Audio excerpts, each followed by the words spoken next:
Bowled in! What a ripper! Oh, what a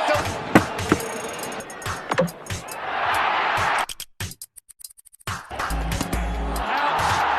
Inside edge, I think. And then destroys the stumps.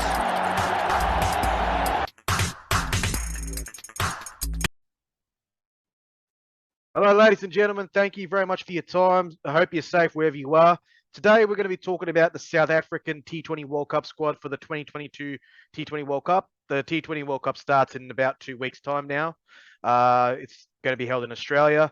So we're talking about the South African team, like I've mentioned. Today, I've got a guest from Karnataka, which is a southern state of India. Bangalore, more specifically, which is the capital city of Karnataka. A gentleman called Merwyn De Silva. I had a episode a couple of weeks ago, or maybe 1 or 2 months ago, with Merwyn, talking about cricket and what he does. He has his own Instagram channel, Instagram page as well, where he uses data analytics and graphics to explain certain phenomena in cricket. He's a massive cricket fan, and also he has a YouTube channel as well. They're both called Merwyn's Cricwiz, so do check them out. Give them a like and subscribe. Merwyn, thank you very much for your time, and how are you today? Great. Thank you so much, Anil, for having me here. Once again, being back on your show, so feeling good. So thank you so much for the opportunity.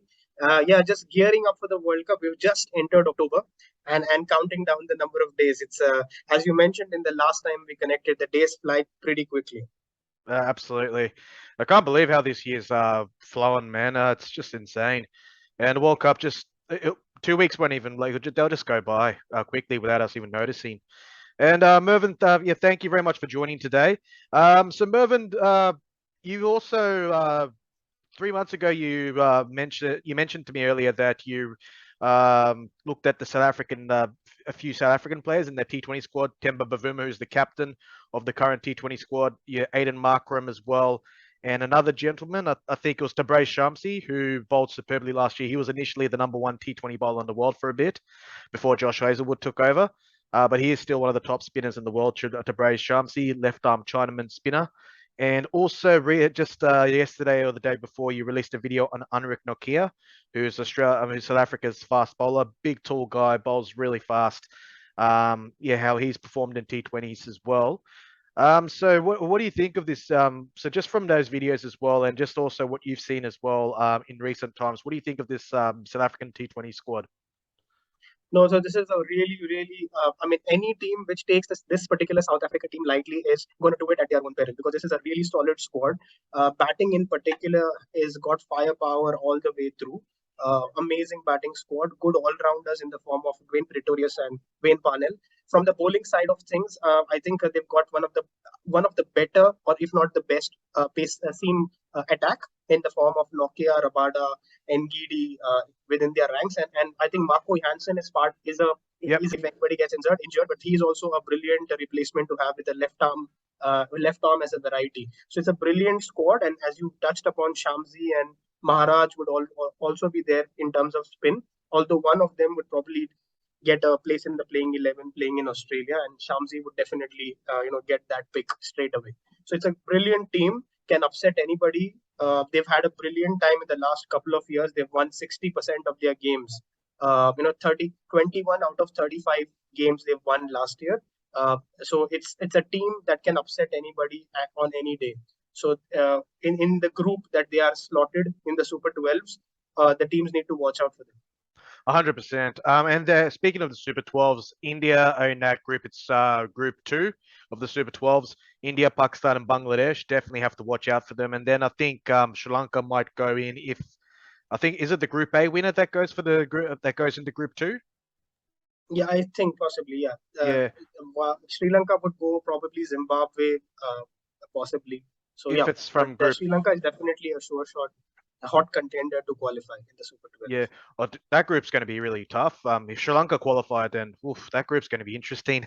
But yeah, that's definitely a tough group as well. I mean, there's no easy group in World Cups, but that group's going to be very interesting. Those guys, India, Pakistan, Bangladesh, Sri Lanka, if they do, they should. But if they do go into Group 2 of the Super 12s, they'll definitely have to watch out for South Africa. As well, you're absolutely correct there. And also the T20 form you mentioned last year, they won 60% of their games in T20s, and this year they've done very well as well. They beat England just recently in England. They came from behind to beat them. They lost the first T20, then they beat them in the last two T20s quite comprehensively as well. So just with South Africa, also in last year's World Cup, they were very unlucky not to qualify for the semi-finals. They were playing some good cricket. Unfortunately, they lost pretty badly to Australia, and but they beat England as well, who are one of the contenders in last year's T20 World Cup. So they were very unlucky not to qualify for the semi-finals. So they definitely are a team to watch out. I think they'll be keen to definitely to qualify for the semis this time around. Also with South Africa, I'm just going to read out their squad, the 15-man squad, just in total. So it's Temba Bavuma as the captain. They've got Quinton de Kock. We know how dangerous Quinton de Kock can be on his day. When he's on song, he's absolutely lethal. Heinrich Klaassen, he's shown what he can do in the last couple of years. Reza Hendricks, who's been in excellent form. He was in excellent form in England and in Ireland, against Ireland. He's one of the premier opening batsmen at this current time in T20s. He's been consistently scoring runs, kind of like what Mohammad Rizwan does for Pakistan, consistently giving the starts for the team, laying the platform for the South Africans, so the other big hitters can just go off in the end and get South Africa to a good total. Keshav Miraj, quality all-rounder. Aiden Markram, one of their best T20 batsmen right now. David Miller, we know how damaging he can be. Lungi Ngidi, excellent fast bowler. He's overcome some of his injury issues that he's had in the past. He's now fit. Riley Rousseau is something is also going to be a very, very hot pick. He's done brilliantly in county cricket. He's done brilliantly in the T20 Blast. He's performed in the recent England series as well. So he's another. It's too many. The list which you just mentioned. Brilliant picks among the batting. It's spoiled for choices when it comes to batting. Yeah, oh, absolutely. And also Anrich Nortje, you've did a video on him as well. Wayne Parnell, he's got plenty of T20 experience as well. Dwayne Pretorius, all-rounder. There's a few all-rounders in this team. And also Kangisa Rabada, who can hold the bat as well. Excellent fast bowler. And Riley Rousseau, just mentioned him now. He's got T20 experience around the world. Debre Shamsi, one of the best spinners in the world. Tristan Stubbs, who is very impressive, a big hitter. He can go at a strike rate of 200 with ease. And then in the reserves, they've got Bjorn Fortune, Marco Jansen, impressive young fast bowler, handy batsman as well, and Andile Peflukweo. So quite a few all-rounders when you look at it. So they don't have any problems with the bowling either. Plenty of depth there. Yeah, plenty of depth there. Like guys, like as you mentioned, Pretorius, Parnell, they can easily make a fantastic, give you a brilliant batting depth. I think batting depth is something that would be a little bit least of their worry because of so much of power hitters and so much of batting strength that they have in the top 5, top 6. So definitely, I would they will try to plug in at least 2 all-rounders in the playing 11, if not 3. By the looks of the squad that you just listed. And in addition to that, among this entire illustrious list, there was a lot of talk about, and there's a lot of fan following, of course, of Brevis, the next AB. Yeah, now, he couldn't make it into this lineup. That actually goes to tell you the quality of the lineup. He couldn't make it into the final 15 is because the quality in that squad is just oozing, and for everybody to see. Oh, yeah. I've seen Daryl Brevis. He's only 19 years of age, and I saw him hit a couple of sixes, consecutive sixes in the Caribbean Premier League just yesterday. I saw that. He's just like, his nickname is Baby AB de Villiers, Baby AB. He does bat like him. It's just like a carbon copy of him. It's just the same stance, the same movements, same mannerisms. It's unbelievable. Like, AB de Villiers is like a once-in-a-generation talent, but it's like he's just reborn again with Devil Brevis. And like this guy he couldn't make the South African T20 squad. I don't think he's even played a T20 international for South Africa yet. But he's a future star for sure. And does show you a guy like Devil Brevis couldn't make it in this South African 15-man squad, and then even in the reserves. It's amazing. This South African squad really looks lethal. I think they can seriously be contenders. What do you reckon? Do you reckon they could seriously be contenders for the T20 World Cup this time around? Oh, absolutely. They definitely are serious contenders for the top 4 at least, for sure. if not going all the way, but definitely in the top four, as you rightly said. Last year in UAE, they just narrowly missed out. One win which really costed them their net run rate against Australia, as you said. So uh, the group that they have and the competitive teams in that particular group, they definitely can be land in that top two in that group to qualify for the semis for sure. They've got 100%. the full firepower in it. Absolutely. And also with the spinners as well, just looking at their spin bowling, what they have, Keshav Maharaj and Tabraiz Shamsi are definitely your spin bowling options. So spinners will, I reckon they will play a bit of a role in Australia. For some reason, T20s, they do play a bit of a role. Um, would you, I know you Tabraiz Shamsi's like he's one of the best T20 bowlers in the world. He's just struggled a bit against India of late for some reason. India seem to know how to play him. But would you pick Keshav Maharaj in the team for for a few games, or just stick with a few fast bowlers and Tabraiz Shamsi? What bowling combination would you have? So I would definitely have Shamsi. So because I don't think in Australia you can afford two spinners in your lineup because you need four fast bowlers. And out of those four fast bowlers, as I said, you will definitely have those options of Pretorius and Parnell as filling in that third, fourth seamer role. The top, I think, three seamers between NGD, Nokia, Rabada is a given. So either NGD can be swapped for one of the all rounders if required. But as a spinner, the question, I think spinner probably in most grounds, maybe Adelaide or some other grounds, probably if there is a bit of a help towards the later half of the tournament, we may see probably two spinners playing. But I would definitely rarely see two spinners playing for South Africa, specifically because Aiden Markram can bowl some useful leg spin. He can fill Yeah, in 1 over, 2 overs here and there very quickly without even you noticing it. So definitely, I would prefer Shamsi being the preferred frontline bowler who will bowl those 4 overs. hmm. He's been picking wickets every 15 balls. You get 24 balls in a in your full quota in a game, and if he's been picking 14 a wicket every 14 15 balls, which is absolutely mind boggling, because he can give you, he when he does pick up wickets, he picks up wickets in bunches. We saw the last year what he did, and as you rightly said, he was the number one T20 bowler. Even in this latest series against England, just before they came to India, in one of the games he picked up a fifer. He picked up one, and then Yeah, he picked up a bunch of three, four. He just he just pounces on you once he picks up one or two. And the other factor is between Keshav Maharaj and Shamsi. With Shamsi, you have the factor of uncertainty. You have that X factor because he has that googly and he has the wrist spin. So hmm, that gives you that X factor. It keeps the batsman guessing.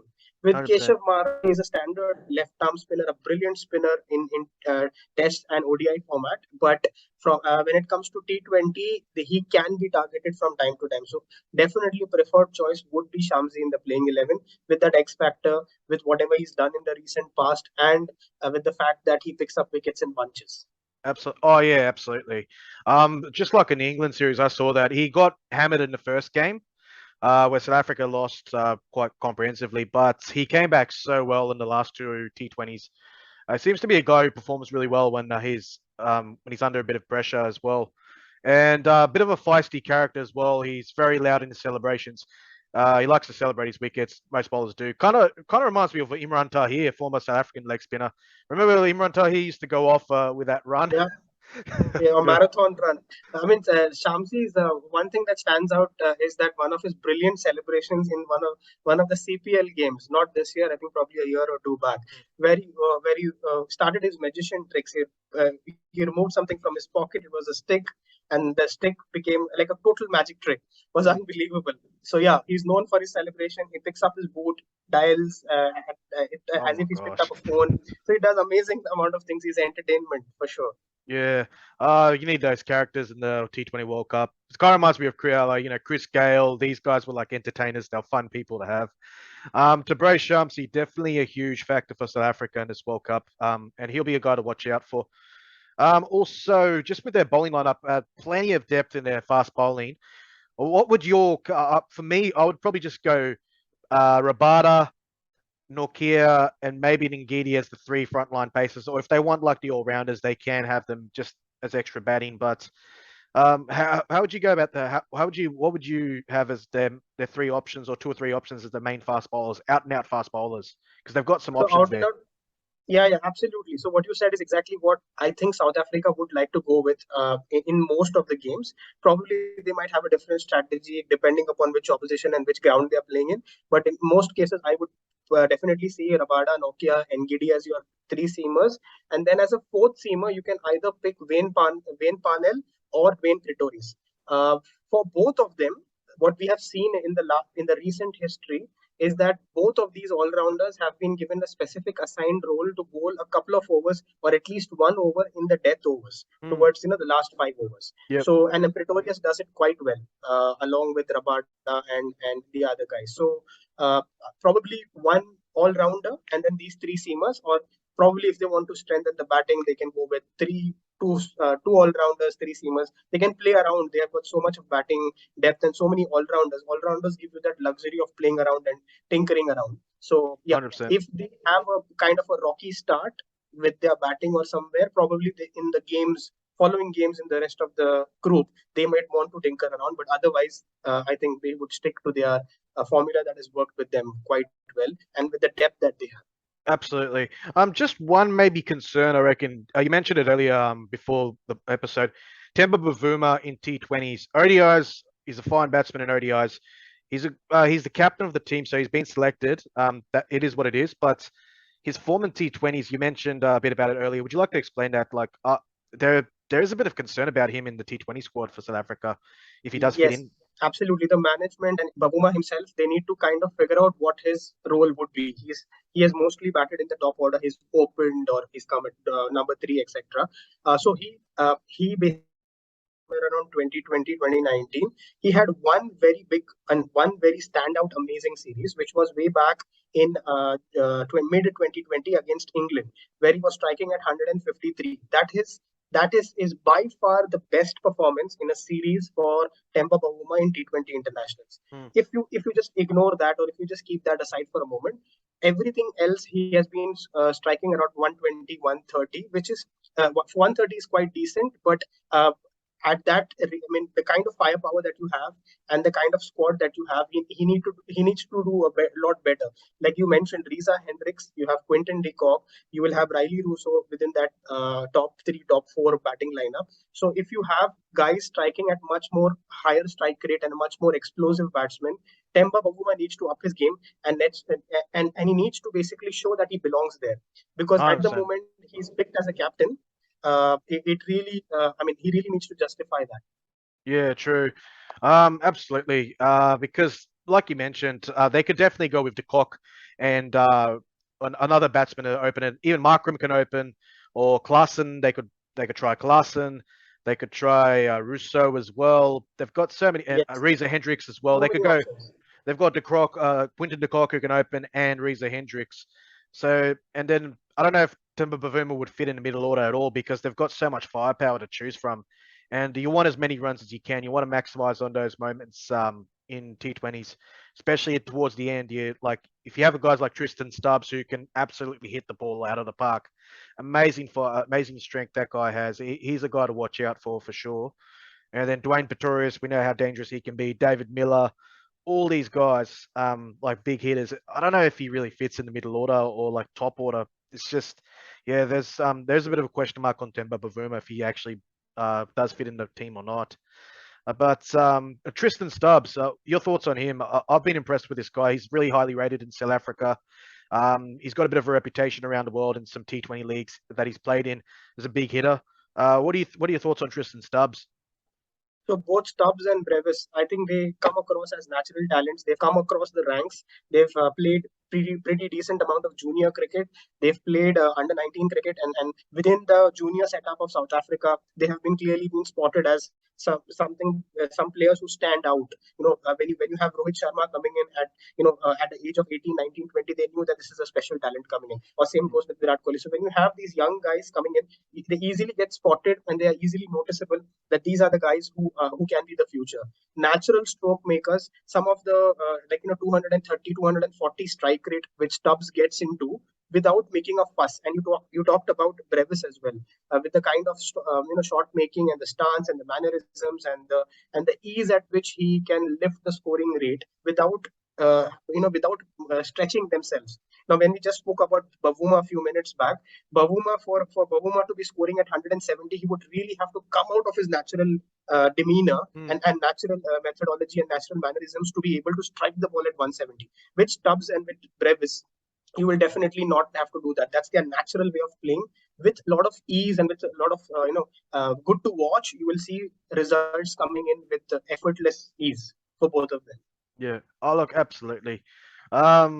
Geez, I'm really keen to watch this team, this South African team, how they go in the World Cup. They're going to be entertainers for sure. If they're on song, you're in for a good time for sure. Geez, so much firepower in that team. Also with Aiden Markram as well. Like you mentioned about his leg spinners, he's very useful. Just like you mentioned, kind of reminds me of what Liam Livingstone did for England. He's done over the last couple of years. So Liam Livingstone just bowled part-time, and now he can bowl leg spin and off spin. They're very handy as a fifth or sixth option as a spinner in case they need it. Markram does the same thing. Like I think he can bowl off spin, right? He bowls leg spin, I know, but he can bowl off spin. So there's a lot of there's some amazing depth in the South African squad. Also, just with just for your final thoughts before we do wrap it up, how do you reckon the South African team will go in 2 weeks' time, 3 weeks' time when the whole tournament starts? So I think they're definitely going to be inching towards that top two spot in that group. Like the top two within that group will qualify for the semi-final. That's the way the setup is.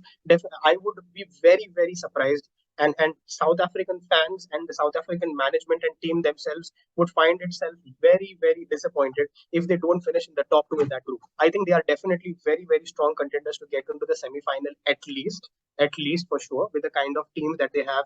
And not only the kind of team, the kind of form that they have displayed in the recent past.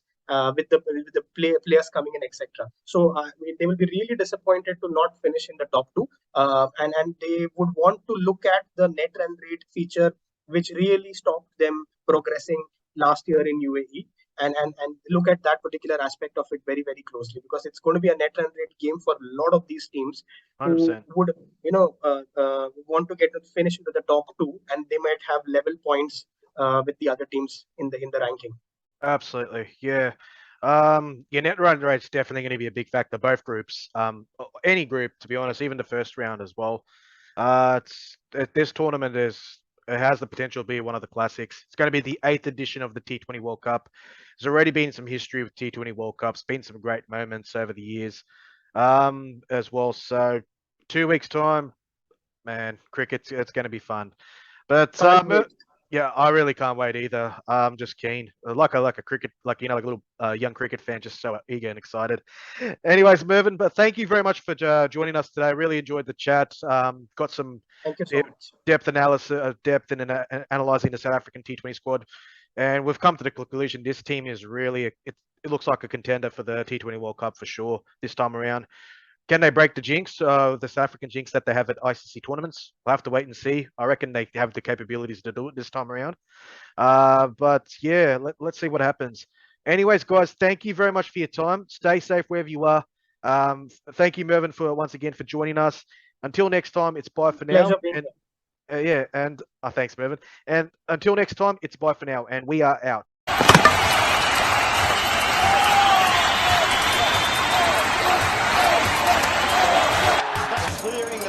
Bowled in! What a ripper! Oh, what a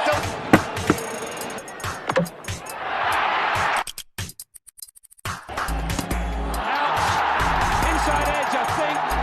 And then destroys the stumps.